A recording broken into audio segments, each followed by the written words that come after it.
दोस्तों बात करने वाले हैं इंडियन नेवी अग्निवीर एमआर या एसएसआर का फॉर्म कैसे फिल करेंगे।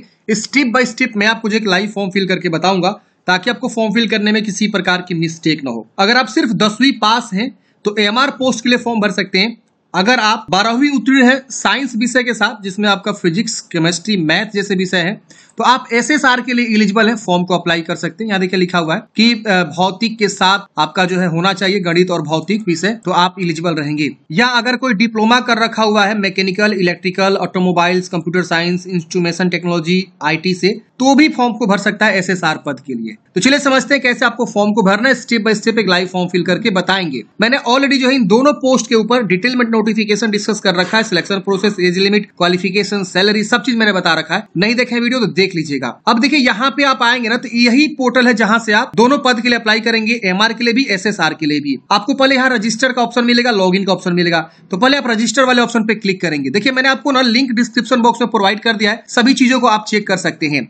अब यहाँ पे आपको अपना email ID, mobile number, name, nationality, यहाँ पे जो है इस कैप्चा कोड को भरेंगे, रजिस्टर पे क्लिक करेंगे। रजिस्टर करते हैं फ्रेंड्स, यहाँ पे आपका जो है ये साइन अप हो जाएगा सक्सेसफुली और बोलेगा कि आपको एक कन्फर्मेशन लिंक जो है आपका ईमेल आईडी पे भेज दिया गया है। आप उसको चेक करेंगे और वहां पे क्लिक करके लिंक को वेरीफाई कर लेंगे, तभी जाकर आपका अकाउंट जो एक्टिवेट होता है। अब चलिए हम यहाँ कॉर्नर पे लॉगिन का ऑप्शन मिलेगा, लॉगिन पे क्लिक करेंगे। अब हम क्या करेंगे ना, अपने जो ईमेल आईडी है उसको चेक करेंगे, वहां पे हम मेल को देखेंगे, मेल आया होगा, उस मेल पे हम क्लिक करके वेरीफाई करेंगे। देखिए कुछ इस प्रकार से आपको मेल रिसीव होता है। यहाँ देखिए आपको जो इस प्रकार से एक लिंक रहता है, क्लिक हियर, आप इस पे क्लिक करेंगे। जैसे आप इस पे क्लिक करेंगे इस प्रकार से कंफर्म होगा और यहाँ पे आप देखेंगे एक कैप्चा कोड भरने का ऑप्शन आएगा। अब क्या करना है आपको, कैप्चा कोड भर के जनरेट ओटीपी पे क्लिक करेंगे। अब देखिए आपके मोबाइल पे भी एक और ओटीपी तुरंत चला जाएगा, तो ओटीपी को यहाँ लिखेंगे और पासवर्ड एक बनाएंगे। जैसे मान लीजिए यहाँ पे आपका बताया गया कि एक स्पेशल कैरेक्टर, एक इसमें से लेटर और नंबर, ये सब यूज करते हुए आप पासवर्ड को क्रिएट करेंगे जो कि 8 से 20 कैरेक्टर के बीच आपका पासवर्ड होना चाहिए। तो यहाँ पासवर्ड कंफर्म करेंगे, दोबारा पासवर्ड को यहाँ कंफर्म करेंगे और इस कैप्चा कोड भर के सबमिट कर देंगे, तो आपका जो है अकाउंट सक्सेसफुली वेरीफाइड हो जाएगा और पासवर्ड भी बन जाएगा। पासवर्ड बन जाने के बाद से फ्रेंड्स अब आपको यहाँ पे रजिस्टर ईमेल आईडी लिखना है, फिर पासवर्ड जो आपने बनाया वो लिखना है, कैप्चा कोड भर के आपको लॉगिन करना है। अगर आपको ईमेल प्राप्त होने में समय लग रहा है तो आप जो है वेट कर सकते हैं थोड़ा सा, 2 घंटा, 3 घंटा, 1 घंटा, लेकिन ईमेल तुरंत ही प्राप्त हो जाता है। नहीं तो स्पैम, जंक फोल्डर वगैरह भी आप चेक कर सकते हैं ईमेल का। लॉगिन करते हैं फ्रेंड्स, इस प्रकार से आप देखेंगे तो इतने सारे स्टेप्स आपको जो देखने को मिलते हैं। ये सारे स्टेप्स आपको कंप्लीट करने हैं। 8 स्टेप्स तक आपको जो है ये फॉर्म भरा जाएगा। अब यहाँ पे आपको डोमिसाइल बताना है किस राज्य के निवासी हैं। यहाँ पे आपको बताना है अपना आधार नंबर। यहाँ पे आपको अल्टरनेट मोबाइल नंबर लिखना है। फिर यहाँ डेट ऑफ बर्थ की चॉइस करनी है, आपका डेट ऑफ बर्थ क्या है, आप मैट्रिक के अकॉर्डिंग लिखेंगे। और यहाँ click here for age limit details पे क्लिक करके आप देख सकते हैं एज लिमिट कितना किसके लिए रखा गया, आप यहाँ चेक कर पाएंगे। इसके बाद यहाँ पे आपको बताना है एनसीसी है तो एनसीसी टिक करेंगे। इसकी वजह से स्पॉन्सर्ड कैंडिडेट्स है तो ये टिक करेंगे, स्पॉन्सर्ड कैंडिडेट्स भी है तो टिक करेंगे, नहीं है तो आप इसे अनटिक ही रहने देंगे इस तरह से।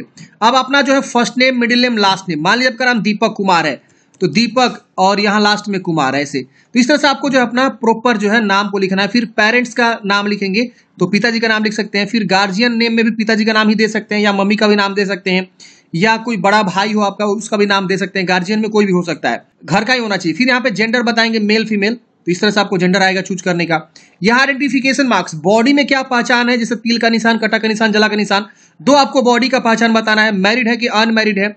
यहाँ आपको फोटोग्राफ चूज करना है। फोटोग्राफ 100 के भी से कम होना चाहिए, लेकिन फोटोग्राफ का एक स्पेशल गाइडलाइंस है। स्लेट पकड़ के आपको फोटोग्राफ यहाँ पे आपको मतलब लगाना है। देखिए यहाँ पे लिखा हुआ है फोटोग्राफ का जो गाइडलाइंस है, आप यहाँ पे पढ़ेंगे तो आपको इसमें जानकारी दिया गया है कि फोटोग्राफ जो है आपको ना ब्लैक स्लेट पकड़ना है और उस ब्लैक स्लेट के ऊपर व्हाइट चौक से कैपिटल लेटर में आपका नाम लिखा होना चाहिए और कब आपने फोटो खिंचवाया है उसका जो है डेट मेंशन होना चाहिए उस स्लेट पे। तो आपको ब्लैक स्लेट पकड़े हुए ही फोटोग्राफ यहाँ पे आपको लगानी है चेस्ट के ऊपर। अब यहाँ पे आपको सिग्नेचर जो है क्या करना है, लगाना है। यहाँ पे एक डोमिसाइल प्रूफ यानी निवास का प्रमाण पत्र आपको लगाना है, 300 KB से कम होना चाहिए और जेपीजी पीएनजी ही फाइल यहाँ पे अपलोड करना है सभी को। तो ये डॉक्यूमेंट्स आप अपलोड करेंगे। फोटोग्राफ का इंस्ट्रक्शन जैसे मैंने बताया उसी तरह से आपको यहाँ पे लगाना है। आप यहाँ पे इमेज भी देख पा रहे होंगे। चलिए इसे करते हैं save and proceed. Save and next करते हैं फ्रेंड्स। अगले स्टेप में यहाँ पे आपसे एडिशनल इन्फॉर्मेशन पूछेगा। यहाँ पे आपको अपडेट योर क्वालिफिकेशन स्टेटस पूछेगा।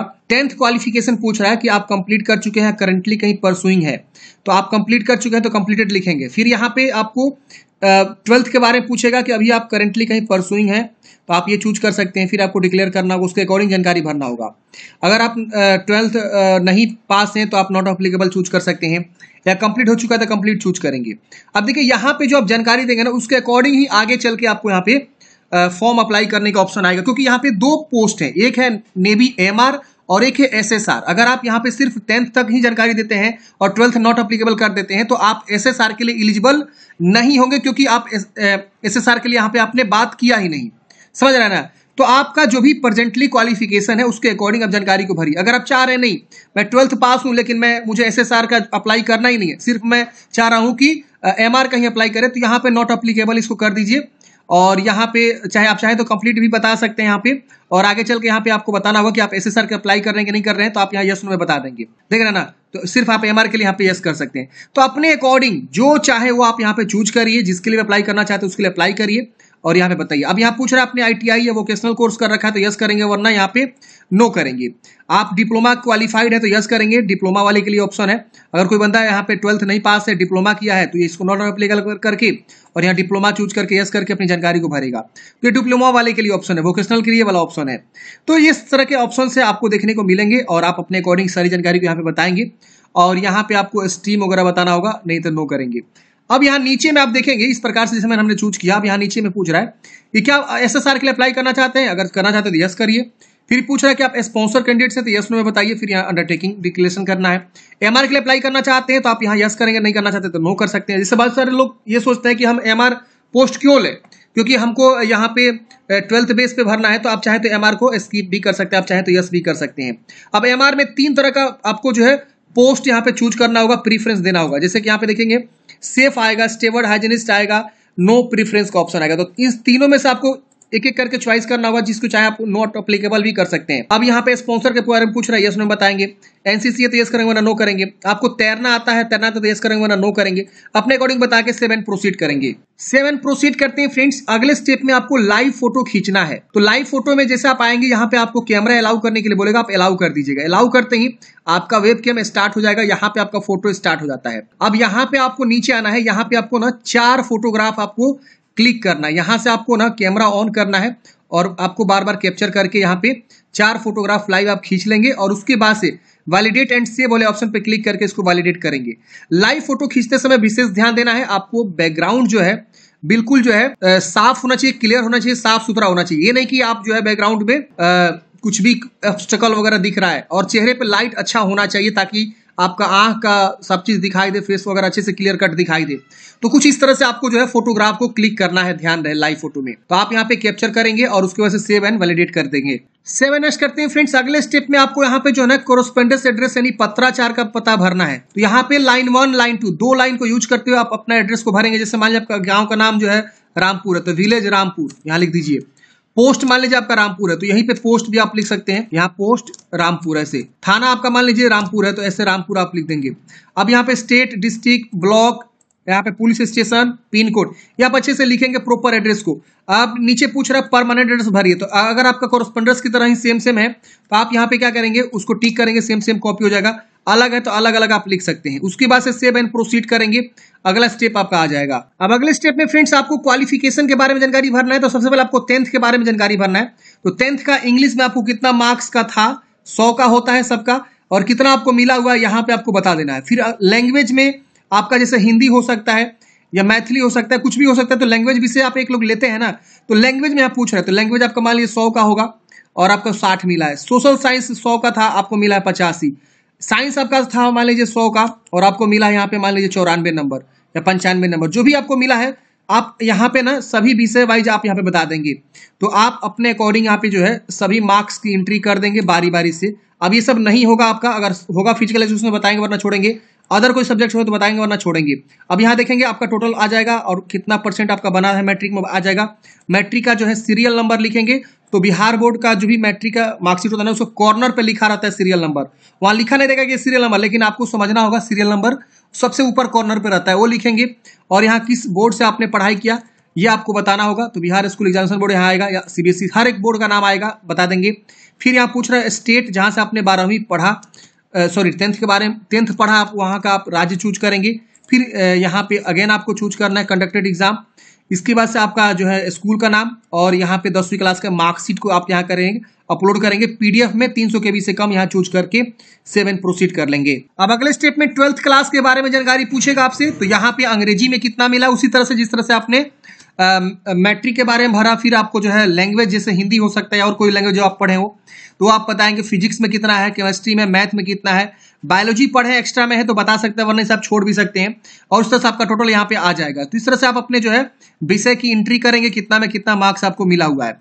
अब यहाँ पे 12th क्लास का सीरियल नंबर, उसी तरह से फिर आपका जो है विद्यालय किस राज्य में अवस्थित था जहां से आपने पढ़ाई किया, फिर आपका कौन सा जो है कंडक्ट हुआ किस राज्य में, फिर इंस्टीट्यूट का नाम और 12वीं का बोर्ड का नाम, जहां से भी आपने पढ़ाई किया यहाँ पे सभी बोर्ड का नाम आएगा। और 12th क्लास का मार्कशीट यहाँ पे आपको अटैच कर लेना है 300 KB से कम पीडीएफ फाइल में। उसके बाद यहाँ पे आपको 7 प्रोसीड कर देना है। 7 प्रोसीड करते हैं, यहाँ पे आपको एग्जाम सेंटर का प्रीफरेंस देना है, आप किस राज्य में एग्जाम सेंटर रखना चाहते हैं। फॉर एग्जाम्पल हमने यहाँ पे बिहार चूज किया हुआ है, तो यहाँ पे देखिए बिहार में पटना में एग्जाम सेंटर मिलेगा, हरियाणा में या जहां भी आपको नियरेस्ट लगे वहां आप एग्जाम सेंटर चूज करेंगे।